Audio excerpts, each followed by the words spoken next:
Kalau kita ngomongin pembangunan sebuah negara kayak Indonesia, fondasinya itu ya semen. Tapi ini bukan cuma soal bahan bangunan loh, ini adalah arena pertarungan sengit antara perusahaan-perusahaan raksasa yang nilainya triliunan rupiah. Oke, mari kita bedah bareng-bareng persaingan panas di industri semen Indonesia. Gini, di satu sisi ada peluang yang gede banget. Pemerintah punya rencana ambisius. Mau bangun 3 juta rumah per tahun. Coba bayangin deh, permintaan semen bakal meledak kayak apa dari program ini. Pertanyaannya harusnya ini kan kayak dapat lotre ya buat para produsen semen, logikanya gitu kan? Pabrik mestinya ngebut produksi, untungnya melimpah ruah, iya nggak? Tapi anehnya, coba deh lihat ini. Grafik harga saham dua pemain terbesarnya justru lagi tren turun. Nah loh, ini kan jadi teka-teki. Peluang segede gaban di depan mata, tapi kok investor malah pada pesimis? Sebenarnya ada apa sih? Oke, buat mecahin misteri ini, kita harus kenalan dulu nih sama dua jagoan utamanya. PT Semen Indonesia yang kodenya SMGR dan PT Indosemen yang kita kenal dengan kode INTP. Ini nih, pertarungan klasik banget. Di sudut merah, kita punya SMGR, si juara nasional milik negara yang menguasai lebih dari separuh pasar. Terus, di sudut biru, ada INTP yang di-backing sama raksasa multinasional Jerman, Heidelberg Cement, dengan pangsa pasar sekitar seperempatnya. Kekuatan SMGR itu jelas banget, skala dan statusnya sebagai BUMN. Mereka itu produsen terbesar se-Asia Tenggara loh, punya dukungan penuh dari pemerintah, jaringannya sampai ke pelosok-pelosok. Plus, mereka makin gede karena terus nyaplok pemain lain, contohnya Semen Batu Raja. Nah, INTP ini beda lagi ceritanya, dan ini yang menarik. Mereka punya backingan internasional yang kuat, mereknya juga nempel banget di hati konsumen, tapi yang paling gila ini nih, kondisi keuangannya sehat banget, kasnya tebel, dan nol utang. Bayangin, nol utang. Ini kayak punya benteng pertahanan yang super kokoh. Oke, sebelum kita adu langsung keduanya, kita mesti paham dulu arena pertempurannya. Industri semen sekarang ini lagi menghadapi tantangan berat, tapi di sisi lain ada juga potensi pendorong yang lumayan signifikan. Jadi masalah paling gedenya tuh ini, oversupply. Gampangnya, semen yang diproduksi itu jauh lebih banyak dari yang dibutuhin pasar. Akibatnya, ya banting-bantingan harga, semua pemain jadi kejepit, margin untungnya jadi tipis banget. Masalahnya nggak cuma itu, ada lagi soal biaya. Bikin semen itu butuh energi gede banget, dan bahan bakarnya batu bara. Jadi pas harga batu bara naik turun gila-gilaan, biaya produksi mereka langsung ikut goyang. Ini jadi ancaman terus-menerus buat kantong SMGR dan INTP.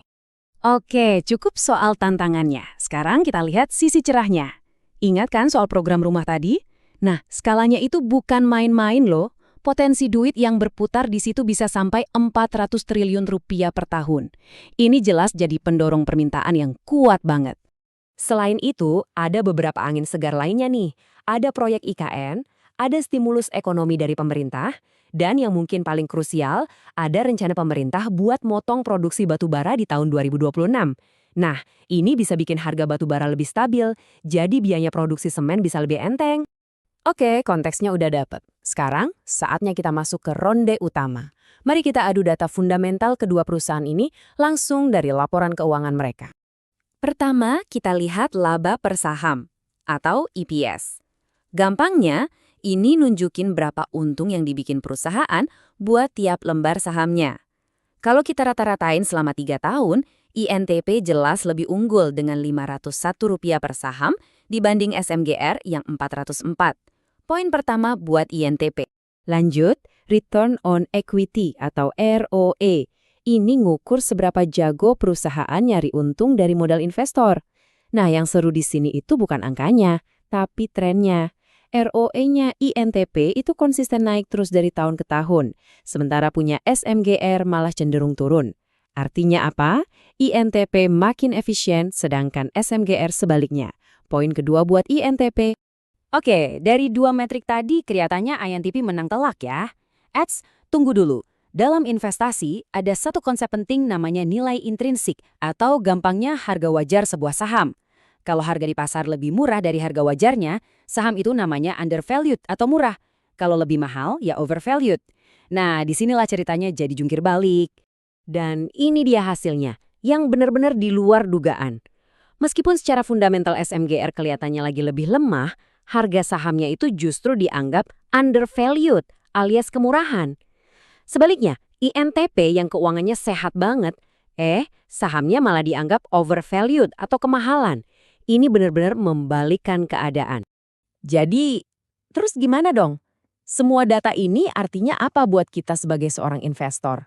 Nah, kita sekarang dihadapkan pada sebuah pilihan yang sangat jelas antara dua filosofi investasi yang berbeda banget. Slide ini merangkum dilemanya dengan pas banget. Kalau Anda pilih SMGR, itu artinya Anda bertaruh pada potensi. Anda percaya statusnya yang undervalued dan dukungan penuh pemerintah bakal membalikan keadaan.